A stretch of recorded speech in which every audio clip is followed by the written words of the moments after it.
Hey, sweeties. Today we are char grilling oysters. I have been craving these ever since I visited New Orleans last September. I went to Creole House and oh my goodness, they were so delicious. I don't know what took me so long to make them, but I'm making them today. But first, please subscribe to Sweet Savant. Hit that thumbs up, that notification bell. Now let's get into these char-broiled oysters. Oh my goodness, so delicious.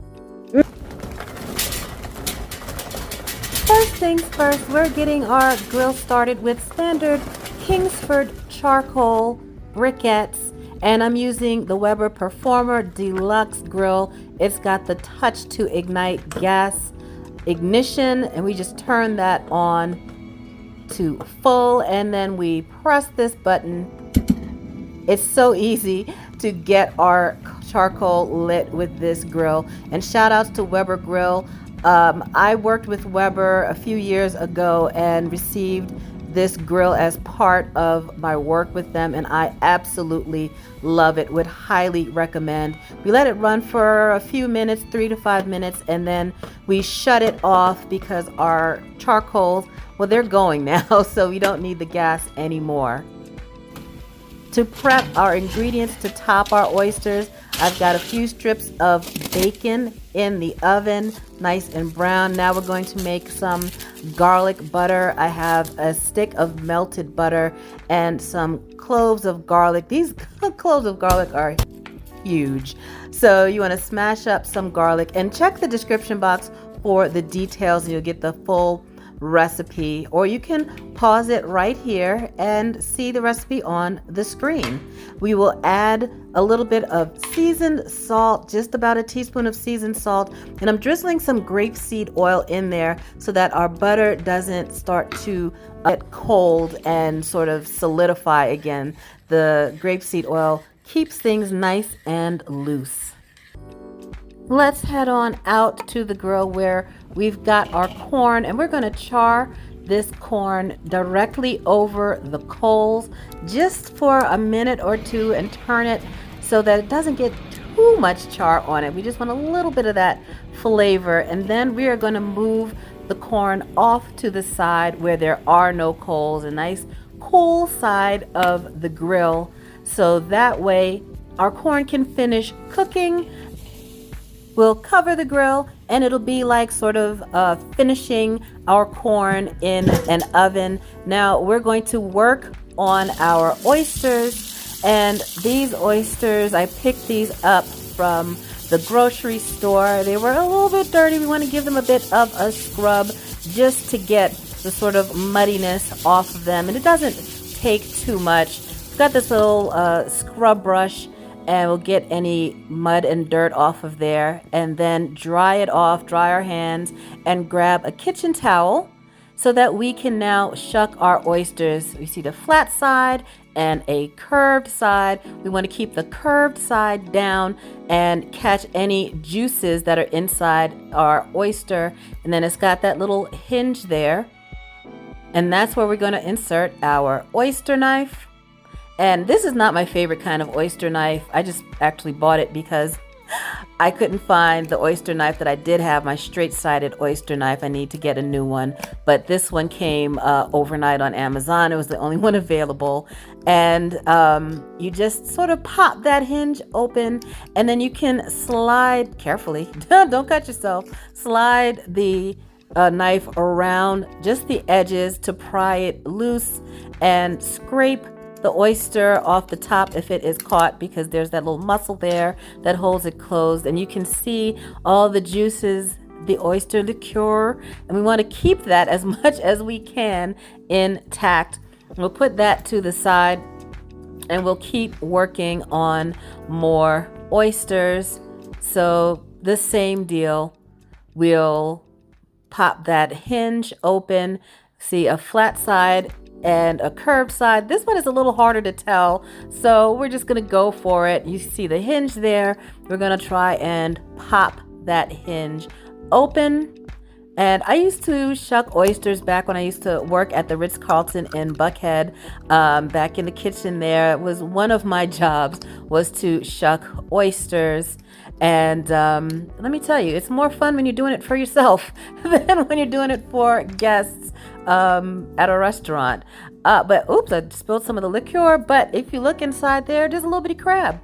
There's a little bitty crab inside our oyster shell. Don't worry about that. It's not a problem or anything. It's harmless, but since it's dead, I'll discard it. And you can see the little muscle there that's holding the oyster in place. We want to leave it in place. Don't separate it because that will hold our oyster in while it's on the grill so it doesn't go slip in down the grill grates and we lose it to the fire. You don't want to do that. Let's take a look at one more. Again, the flat side, the curved side, and that hinge. We will stick the tip of our oyster knife into that hinge. Use a towel to hold things steady and protect yourself. You don't really need to use that much force. That's when things can start to slip and you can hurt yourself. You just kind of stick that tip of that oyster knife in there and wiggle it so that you can pop the hinge open. Just give it a twist. There you go. And then you can run that knife around the side and twist it to pop it open. Now, this oyster is dry.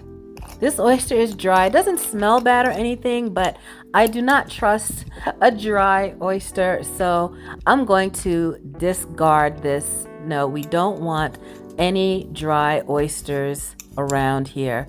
So this one has a little crab in there too. And we're just going to chuck this in the trash.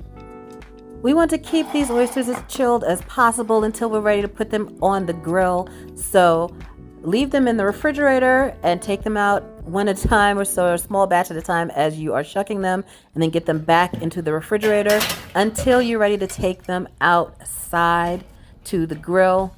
And we already have our toppings ready. Our bacon we crumbled. I have some Parmesan cheese, some chopped herbs from the garden, and we're going to use that on top of our oysters. Our coals are concentrated right there in the middle of the grill, and we're going to put our oysters, our shucked oysters, directly over our hot coals. Our grill is at about 500 degrees, between 450 and 500 degrees Fahrenheit, and it's not going to take very long for these oysters to cook. We'll get our garlic butter, our seasoned garlic butter, because we put a little seasoned salt in there. Not too much because we are using bacon, which is salty as well. That is a thing of beauty, but please be careful of the flames. Use a long-handled spoon. Use heat-resistant gloves. And be careful. Make sure you move your grill a few feet away from your house because we are picking up a lot of flames here. Just, be smart. Make sure there's a fire extinguisher nearby. You can put the lid on it, on the grill if things are getting out of hand. Just be careful, be safe. But we do want those flames to kick up to char our oysters. And now we're going to top those oysters with that crumbled bacon that we cooked in the oven.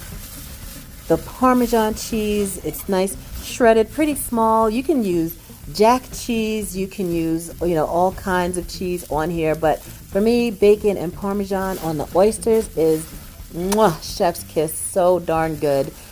We harvested some herbs, some chives and parsley right from our raised bed garden and mixed these all together and just top our oysters with those.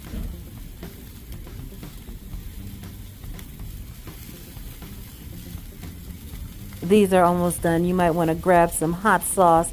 Our sweet corn is ready. Toast up a little bit of bread to dip in the juices. Our oysters are on the grill. Our grill is right about 500 degrees.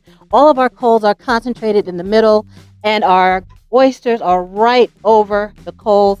Use a long-handled spoon and some heat-resistant gloves and baste those oysters with your garlic butter, your seasoned garlic butter. And you want to use heat protection because you want those flames to come up and kiss the oysters. You want some of that garlic butter to drip onto the coals. Be so careful, please. Yes, it looks absolutely delicious. And when the garlic butter drips onto the coals, the flames flare up. This is only going to take about 3 minutes. You can put your toppings on them, whatever you choose. Bacon, parsley, chives, Parmesan cheese is what I have here, but you can do all kinds of things. The dogs are barking. They want some of these char-grilled oysters, but they can't have them. They can't have them because these are all mine. I'm not sharing, not with anybody. I am treating myself today. Yes, it is so worth it. I have some corn on here, and the corn has been charred over the direct flames and then moved to indirect heat so that it can continue to soften. A little grilled bread. Let me move my bread over the heat because right now it's on the cool side of the grill. We want a little char-grilled bread because we want to sop up those juices. We got the oyster juices, the seasoned butter, the garlic, the Parmesan, the bacon. It's a treat. It's a treat. I really do hope you all try this recipe. Quiet, dogs, you can't have none. Ooh, feisty. Are you a fan of oysters? Do you like them raw? Have you had them cooked? Let me know in the comments. I mean, isn't that pretty? Let's take a taste.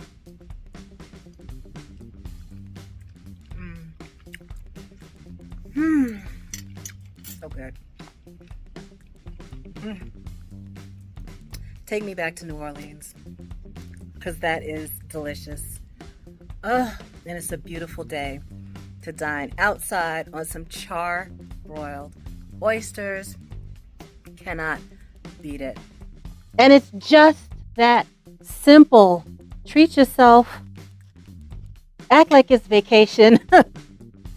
And have a good time with your food. Get out there on that grill. Don't burn yourself. Watch those flames. You are going to love this one. I hope you try it. Please subscribe to Sweet Savant. Hit that thumbs up, that notification bell. And y'all have a delicious day. And stay hydrated. Whew. It's hot out here, y'all. Hot.